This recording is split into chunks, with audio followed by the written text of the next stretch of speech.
A podcast? Did your radio show get canceled?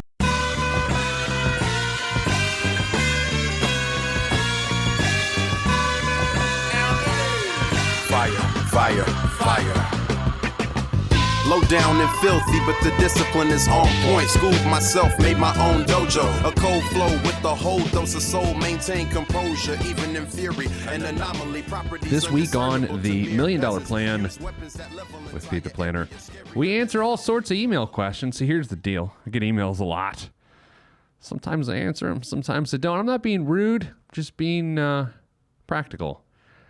So of the hundreds of emails we get a week, we try to get through as many as we can, and those that we don't, we try to answer on the program. So that's what we're doing today. If you want to learn more about our show and what we do, go to PeteThePlanner.com. My mission in life is to get you to a point where you never worry about money again. That is a moniker that must be earned. If you're listening right now and you're going, I don't worry about money. I mean, we're broke and we owe the world $50,000 in consumer debt, and I'm late on my bills, but I don't worry about it. No, that's not what I'm looking for. I'm not looking for to make you ignorant of your problems. I'm looking for you to get to a point where you don't worry about money because you've taken care of business. Let me give you a terrible metaphor. We need a sound for terrible metaphor, like boo, boo, boo, terrible metaphor. You know, if you're driving down the highway and you don't have a spare tire in your trunk, you've not earned the right to not worry about a flat tire. Every moment that you're on that highway, you got to be thinking, oh, if I hit a nail, if I hit a thumbtack. Thumbtacks, it's a lot harder to find a thumbtack today. Have you ever thought about that? Oh, I feel like when I was a kid, oh my gosh, I've got so many stories for you. When I was a kid, the thumbtacks were everywhere. Now, some 25 years later, 30 years later, no thumbtacks. So much so, the only time I've gotten in trouble in school twice. One of them involved a thumbtack in third grade. I took a thumbtack, and I was at a brand new elementary school, Eagle Creek Elementary on the west side of Indianapolis. And my buddy Chip and I, who's still a good friend today, we both took thumbtacks and carved holes into our desk. It was like we were trying to burrow out of a state penitentiary. We were like making a huge, over time, and we covered it with paper. Then when the teacher would walk away, we'd move the paper and then dig deep with the thumbtack. And we both got in big trouble and had to write a report on vandalism. So if you ever want to find a great read, find my third grade report on vandalism. And I did not get in trouble until my senior year in high school. But that's a different story for a different time. This week, we're answering email questions. First one is from Alex. So he's got a 262. Let's look this up. He's got a 262. Hey, Bree, can you look this up? He's got a 262 area code. Can you tell me where that's from? Yep, one second. All right, so Bree's going to look up where to the 26. I'm not going to give his full phone number. I mean, that'd be a little... His phone number is 262... No. So hello, Pete. I'm a 23-year-old, and I work as a chemist making $50,000 a year. I'm currently contributing 6% to my employer-sponsored Roth 401k and maxing out my Roth IRA. I also recently started investing in a taxable account with my tax return, end-of-the-year bonus money. I have $26,000 in student loan debt and $10,000 in a car loan. The interest rates are 5.2 and 2.45, respectively. I currently make the minimum payments on each, but feel overwhelmed by the large amount of debt. Should I keep throwing my extra money? Bree, were you coming back on to tell me where it's from? Yes, yeah. Sorry. Southeastern Wisconsin. Okay, thank you. Yep. Should I keep throwing my extra money in the taxable account or start to double down on those loans? My investments have been making more than I currently pay in interest, which is why I feel I'm at a crossroads. I appreciate any input you may have, and I love your podcast. Alex, thank you, and you have great taste. He's from South something, Wisconsin, so that's fantastic. Okay. A lot of things going on here. You may not feel like there's a lot of things going on. First of all, let me point this out. At 23 years old, he's maxed out his Roth IRA, which is $5,500 a year. He's putting $8,500 a year away. You know what? As we're doing this, I'm actually going to run $1 million number on this guy.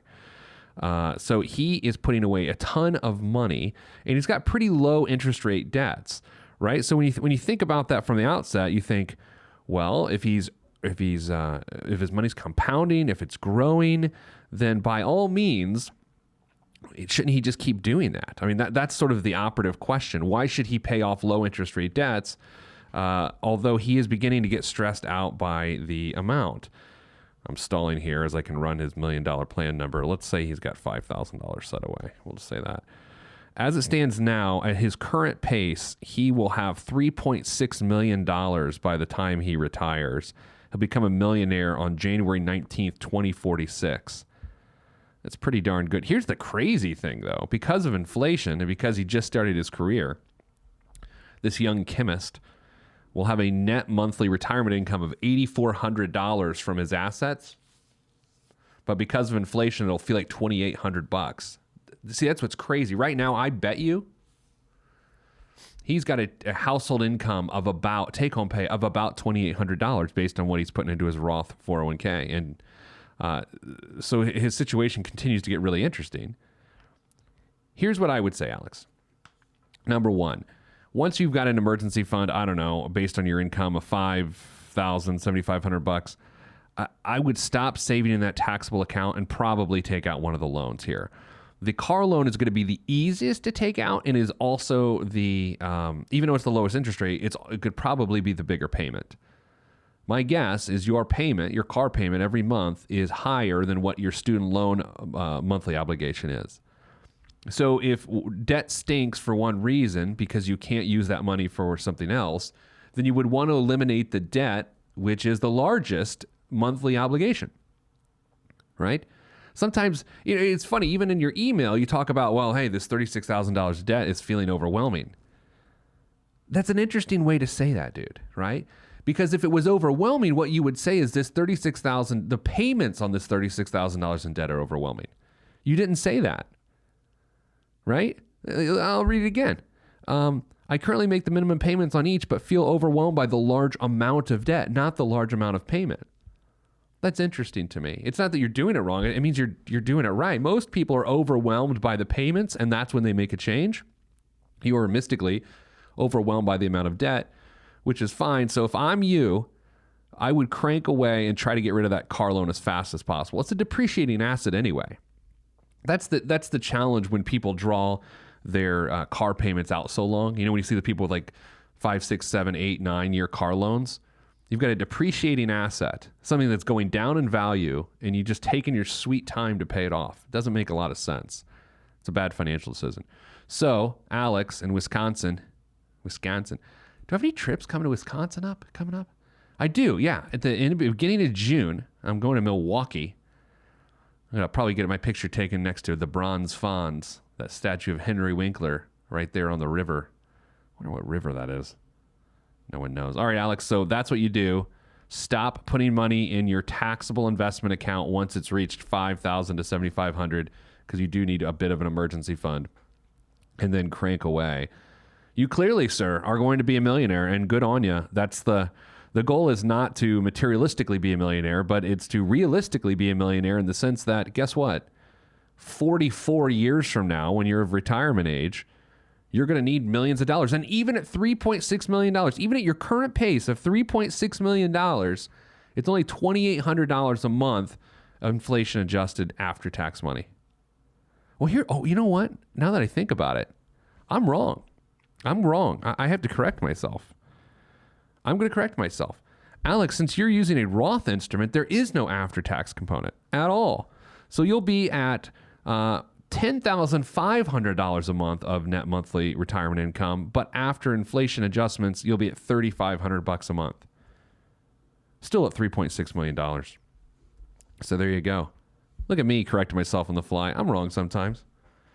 I was driving back from Chicago twice this last couple of weeks, and there's this sign in Jasper County, Indiana. Don't get that confused with Jasper, Indiana. Jasper, Indiana is in southern Indiana and is home of the Schnitzelbank, the greatest German restaurant in these Hoosier borders. Anywho, I was driving through Jasper County, which is off of 65 as you go down what we call a road. Wow, it's in bad shape. Anyway, going through Jasper County, and there's a sign on the side of the road that says, Jasper County, the manure capital of the world. It's a legit sign. It's not like it's not like a prank, not that I know of. Although now that I think about this, I really am thinking about this. I saw it on April 1st. I really did see that sign on April Fool's Day. Let's Google Jasper County, Indiana. It's taking me that. Okay, manure. It's always weird to Google manure. You know, it seems like something you would never Google. Oh, here we go. New fertilizer. No, that's not it. I don't know. It's the manure capital of the world. Now, here's what's disconcerting about it. The next billboard, probably a half mile up the road, was a McDonald's billboard that says, "We have large bathrooms." So you've got one billboard that says the manure capital of the world. Then a half mile later, on the same side of the street, it says, "We have large bathrooms." I think Jasper County's got some issues. Am I right? Do they need more fiber or less fiber? I don't know how that. I always forget with fibers. Bree, with fiber creates it or prevents it? What does fiber do? Do you know? You a doctor? I'm not a doctor. Fiber, it helps move things. Oh, okay. Thank you. Okay. Yeah. So Jasper County's got a lot of fiber. Maybe they're the fiber capital of the world. Man, this show's good. All right, and coming up after the break, we're going to answer more of your financial questions, and I'm going to try to figure out why Jasper County claims to be the manure capital of the world. Oh, that's so weird. So weird. That's next. I'm Pete the Planner. Stop what you're doing. And hit Pete up on Twitter at Pete the Planner.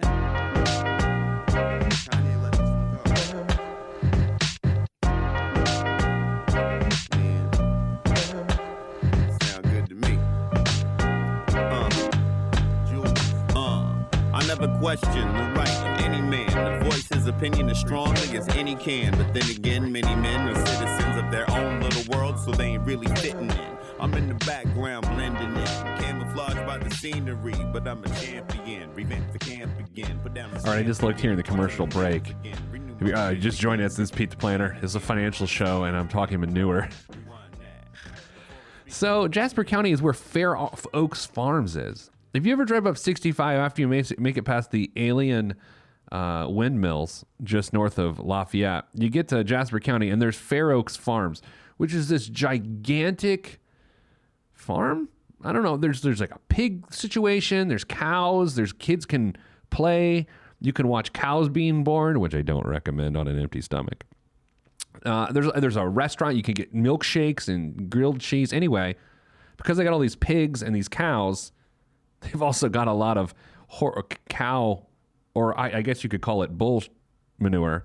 And so because of this manure, they have a new facility. They are making Terra New Nutrient Technology. Midwestern BioAg unveiled a new manufacturing process that transforms manure into a uniform dry fertilizer granule that can be efficiently stored, transported, and spread.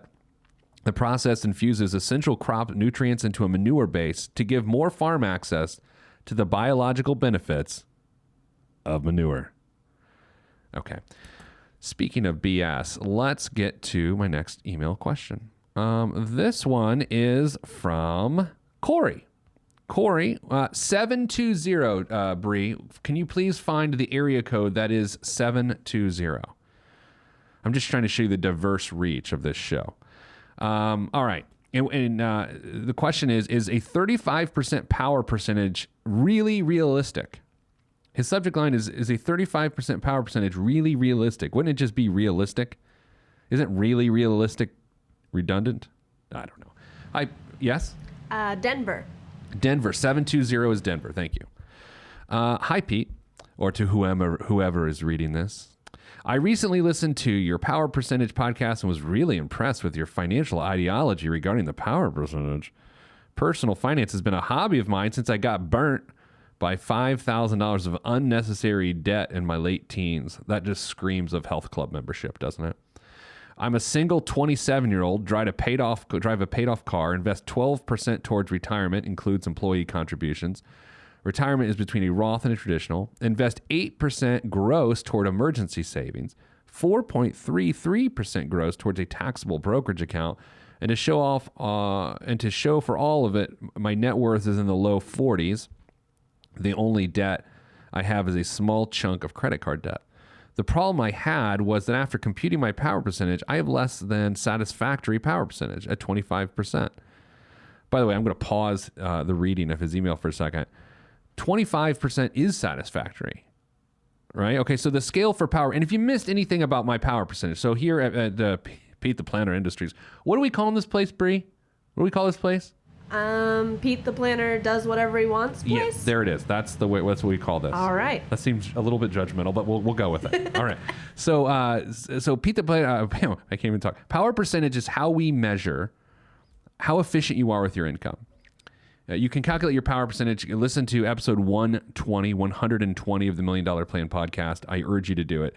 30 minutes of your life that you're glad you'll take towards your financial life. 10% or below is bad, okay? There's no qualms about that. If your power percentage is below 10%, you're in trouble. Between 11 and 20% is okay. 1 to 34% is good. So, dude, what's your name? Cory, I think. Cory from Denver, 21 to 34% is good. You're good. You're not less than satisfactory. 35% above is great. Sorry, dude, you're 27, you're not great. This seems like it's going to be like judgmental towards millennials. But, dude, that's just the reality. Is you're 27, you're doing a great job. You're doing a good job. You're just not doing a great job.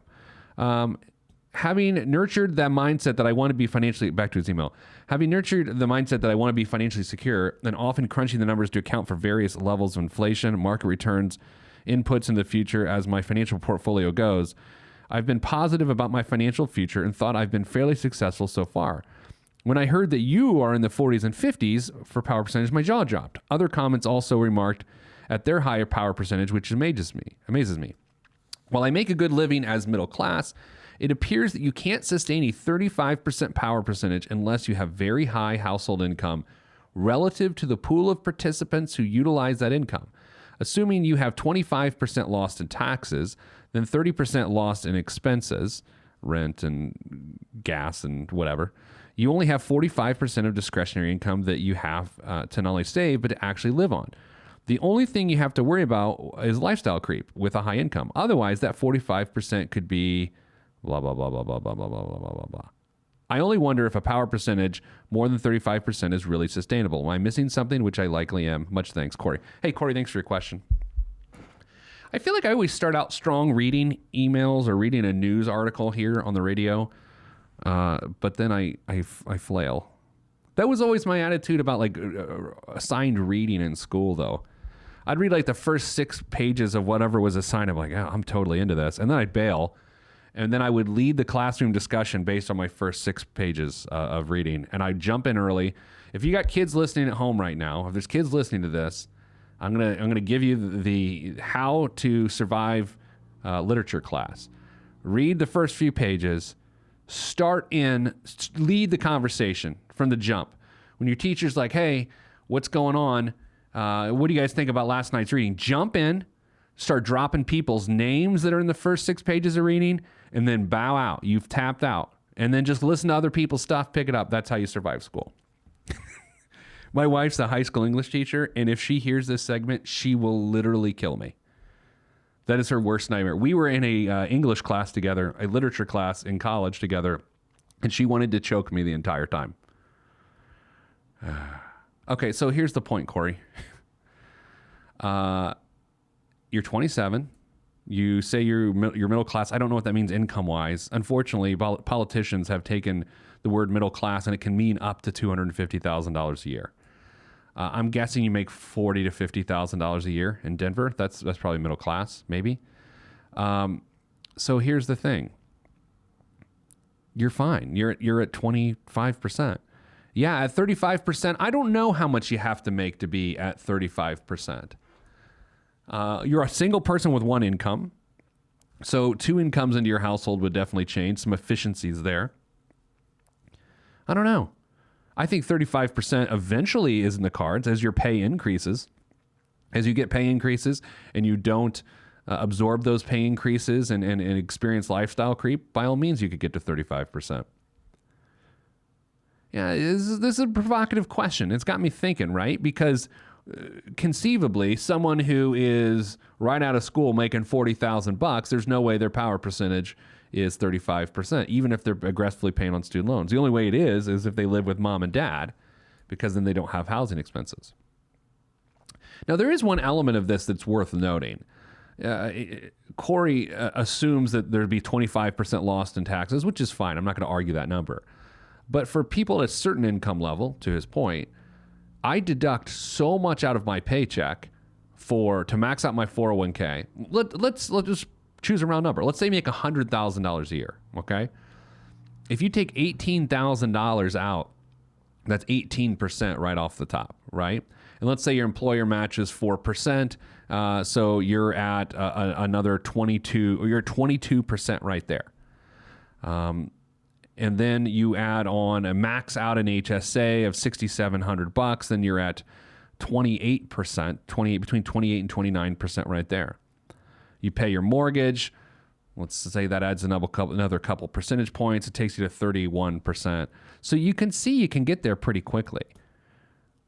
I know when people hear me say that people who make $100,000 should max out their 401k, they don't like that. I'm well aware of that. I've written an entire blog post about it. But it is my belief, if your household income is $100,000 a year, at least $18,000 a year needs to be going towards 401ks within your household.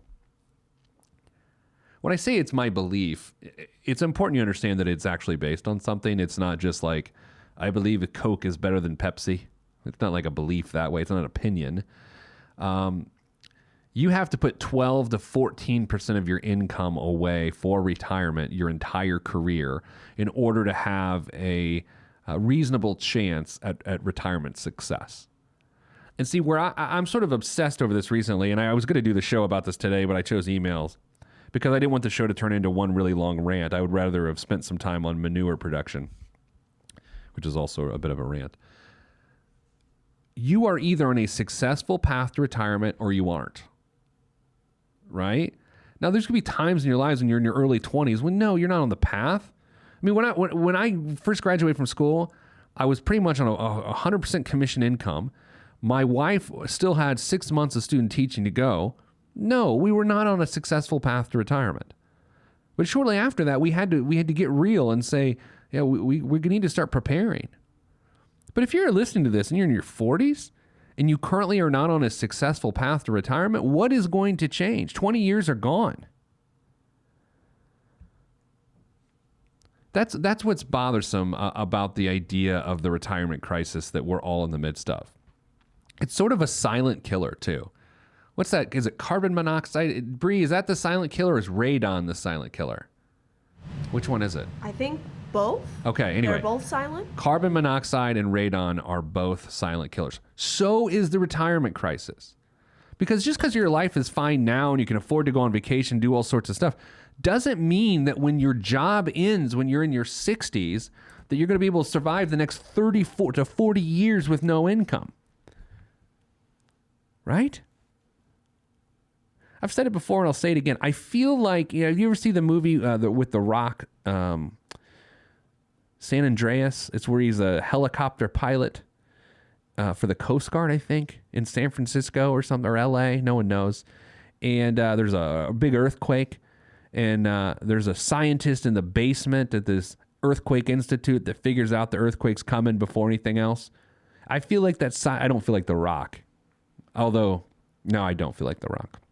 I feel like the nerdy scientist in the basement that's going, we got a problem. We got a problem. No one's listening. We got a problem.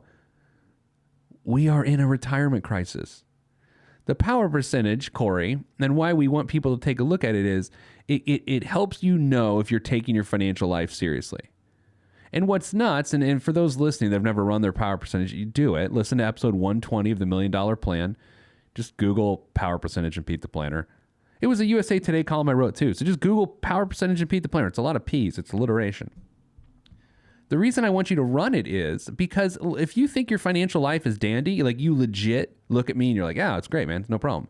And you're below 10%, you're either been lying to yourself or you were so far off the mark that I'm glad that you know what's up now.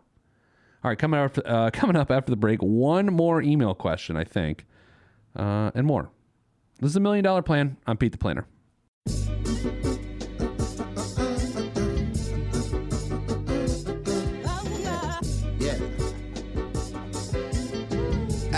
B. Yes, sir. Glass House. Yes, sir. Mr. Kinetic, Rusty Redenbacher. ATFU. Naptown. Yeah.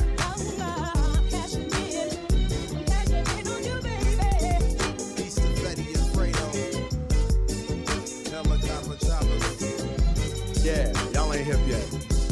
Cashing in like the end of the game at the casino. I lean so the glare of the rear view don't hit me. Swiftly through the avenues and boulevards. Old soul playing on my speakers. Old soul but young in age, a boss player. Not from the Himalayas, but my fam gave me Gary, Indiana game. Grew up around the country, but the mindset was there. Ain't I won't complain. I went to spin class this week with my wife.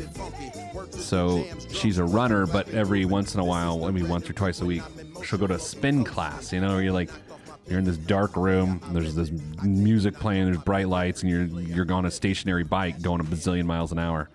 It's very sweaty, lots of people in Lycra. Anyway, I went with her this week. Sat on the bike right next to her. Turns out, I'm not in shape. I could barely walk this morning when I got up because I did that this week. And I feel like I'm dragging my legs behind me like I'm Jabba the Hutt. You know that scene they added to episode 3 of Star Wars, or episode 4 of Star Wars, New Hope, or in the cantina scene, and then they animatronically added, or digitally added Jabba Hutt to the remastered version where he's just sort of dragging his legs. That's what I feel like today. All right, it's email episode, the Pete the Planner show, $1 Million Plan. I can't talk today. It's because my legs hurt. Okay, well, this is about to get dark. All right, so this is from a listener named Allison. Subject line, my dad was a big fan. He died. Things are kind of messy. Hey, Pete, been a big fan for a long time. My dad was too. We have to say he probably followed more of your advice than me. One thing he did was follow your advice for freezing my parents' credit. It sounds great, but now my mom can't get anything in her name because she doesn't know the answers to the security questions that they're asking. High school best friend? Sure. She knows his name, but did he say his first or first and last or his nickname? Or wait, was it the friend he hasn't talked to since who knows when? She has the PIN numbers that he used, but they're just wrong. She has some that he wrote down and some that he printed off, and they're all wrong.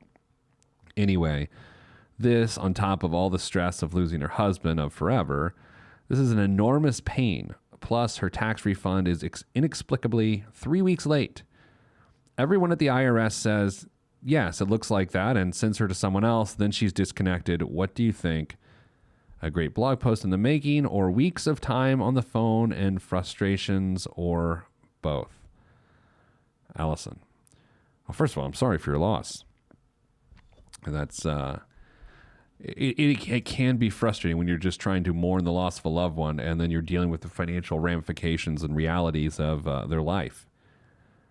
One of the most painful stories I have as a financial advisor, when I was a financial advisor, which I am no longer, was a friend/client who, he was in his 60s when he died, and he was a old school guy. He would tell his wife, I got it. I'll take care of it. I got it. I got it. Like, she had very little relationship with their finances. He wrote all the checks. You can see I'm sort of dating myself here. He was writing all the checks. He paid all the bills. She worked, but I mean, it's almost like he doled out an allowance. She didn't even know where they banked unless she looked at her bank card. Well, he died. They had an estate of $2.5 million or so, maybe. She couldn't get access to anything for 6 months. And you're thinking, well, Pete, you were their financial planner. Couldn't you have fixed this? Well, it's not that easy. So for six months, we were just scrambling, trying to remember passwords and where he banked. He had businesses and more businesses and more businesses, and she couldn't get access to any of that because he didn't do a proper estate planning. It's really tough to put your loved ones in a bind when it comes to these information. And by the way, the person who's writing this letter, their dad didn't do anything wrong, in the sense that it's not like he was maliciously hiding information. I mean, by God, he was just answering the security question by saying his best friend's name. You know how those security questions are. What's the first car you drove? What street did you grow up on? What's the expectation? The reason they ask those questions are because no one else really knows them about you and the way you would answer them. So even your spouse. I think about some of the security questions that I answer, and there's no way my wife knows the answer because they're just weird little things. So there's two separate issues here. Number one, you're going to have to call the IRS, let's start with calling the credit bureaus. When you freeze your credit, which you should freeze your credit, you get a PIN number.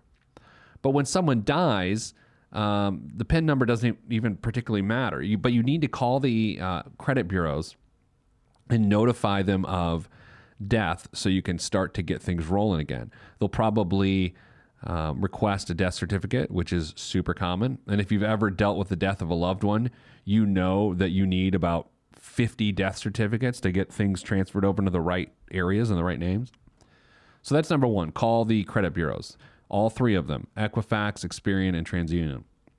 Now, the second issue is the IRS. Now, I'm going to speak from experience here. Last year, I submitted my tax return, and it turns out I was due a refund. So I didn't get the refund within the 3 to 5 weeks promised. I called. 19 weeks later, I got my refund. And it was for a different amount, more than what I thought was due to me. Now, over that time frame, I'd spent hours on the phone with the IRS. And it was a disaster. I got hung up on repeatedly. I got transferred and then hung up on repeatedly. So I have no great advice when dealing with the IRS other than to block out an entire afternoon and don't think you can get it done in 20 minutes because you'll be on hold for 90 minutes. And it is tax season right now too. So you might consider the fact that their hold times and their lines are through the roof. And people are stressed and make mistakes. So, man, I don't even feel like I'm answering the question. I'm sorry, Allison. I feel bad. Have your mom call the credit bureaus and then keep calling the IRS and just know it's a horrendous experience. I don't like to complain about the government. I'm not one of those people that I don't like wave a don't tread on me flag and I'm angry about the government. I don't really care about any of that. Not that there's anything wrong if you wave a don't tread on me flag. Although I have told you one of my neighbors has a don't tread on me flag flying, and we live in one of the most restrictive homeowners association neighborhoods on the planet.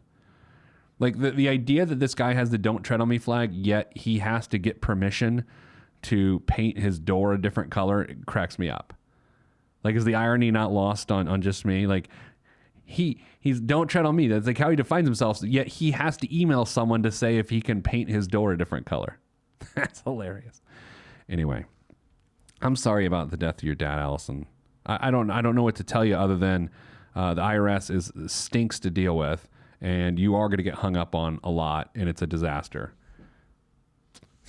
How about that for capping off the mailbag segment of the show? So coming up after the break, we'll hit the biggest waste of money of the week and the news. This is the $1 Million Plan. I'm Pete the Planner.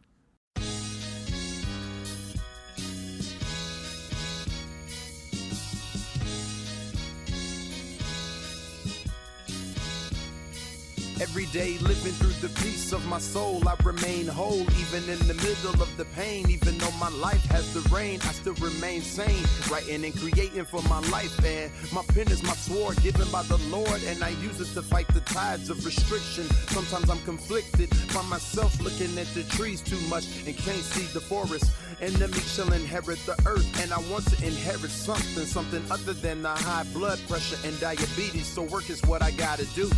Stay true to my enemy and water the trees that I sing from, and look out for the lumberjacks running with the gale force wind at my back. Swift and enduring, I remain calm. This week's biggest waste of money of the week is, we'll get there in just a second. Hey, it's the spring. You know, I'm a spring cleaner. I really am. Like, it hits decent weather. Like this weekend, I'm out. I'm mowing the grass, fertilizing. I'm cleaning out the garage. So if you want to spring clean your finances, how about that for a segue? That was kind of gross. Go to PeteThePlanner.com. Lots of stuff for you on there. Lots of free stuff. Lots of stuff you want to get more involved. I highly recommend the $1 Million Plan course. If you want to be like our first emailer of the day, whatever that guy's name was, and have yourself on a path to be a millionaire, take the $1 Million Plan course. I like it. I think it's one of the best things we've ever put out. $1 Million Plan course. It's in the Pete the Planner store, so find it. All right, this week's biggest waste of money of the week is the Vard I-8 Kilkia Super Yacht with an ice-classed hull and ability to travel for 30 days without stopping for fuel or supplies. The Vard 108 Kilkia Super Yacht is meant to be a true globe explorer. Measuring in at over 250 feet, it has ample deck space with room for a pool, glass-enclosed dining area, a helipad, while inside it has 18 cabins with enough space for up to 36 passengers. A total of 4 electric generators and 4 diesel engines drive 2 propellers, giving the giant vessel a cruising speed of 12 knots and a top speed of 15.4 knots. Space to stow tenders, small water vehicles, and even small planes ensure you can make the final leg with ease. The price tag for the Vard 108 Kilkia Super Yacht, $72 million. You know, my biggest issue with this is the use of knots. Like, I get it that we have to have different units of measure to deal with different things, but can we just not go miles per hour? Right? Why do we need knots? I'm sure there's a really good reason for knots, and knowing the listeners of this program, I'm sure half of you are going to send me why knots are important. But to me, when I'm on a boat, knots are just a way that the person driving the boat can tell me I know nothing about driving boats. We're moving along at about 15 knots. I don't know what that means. I'm seasick. I got a little tab behind my ear so that I don't get seasick, but I'm still seasick. And you're talking about knots, and I'm trying to do the math in my head, and I can't come up with anything. I just don't, like, in a plane, right? In a plane, do they talk about knots too? Now that I think about this, hold on. But I do know, like, if you look on the screen when you're flying, it'll say how many miles an hour you're going, like 500 miles an hour. I think they also talk about knots. Anyway, I think I'm done. Talking to you this week. Read my column in USA Today or any other Gannett paper. They're all over the place. They just added a bunch of papers that my column's in every Sunday, and they didn't tell me which ones they are. So now I'm getting all these emails with different area codes and zip codes. I don't know where these people are. We're all one community, though. We're all one community. That's it for this week's show. I think the next time you hear the show, we will have redesigned the Pete the Planner television studio. Getting that done next week. So we are not visual this week. It's only audio here on the $1 Million Plan. So in the meantime, watch episodes of PeteThePlanner.tv. They're fun. A good one on body language this week. Body language. How to starfish before a big meeting. Fascinating. I'm done. So anyway, I'm sending you good vibes because good vibes are all that's in the budget. I'm Pete the Planner. This is $1 Million Plan. If you want to be on this podcast and have Pete fix your money life, then hit us up at PeteThePlanner.com/podcast. You heard me. PeteThePlanner.com/podcast. Log on. This is for information purposes only. It's not the Swiss financial planning device. Consult a financial advisor.